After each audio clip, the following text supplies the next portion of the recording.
Okay, I have two questions. As I turn on the unit, A comes on. Now, when I touch the ground wire to the wire on the control panel, A turns off and A turns off and the light on the voltmeter turns on. Why would that happen? Take it off, the light turns off. Second is the wire coming from F are going into A that's supposed to power F, I believe. When you stick it into A like you're supposed to,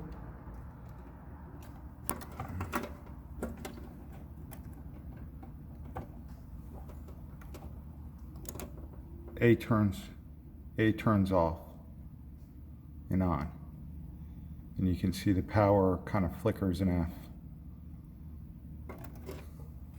So those are my two big things. The door panel with the voltmeter light and A, and this wire coming technically from F that powers F,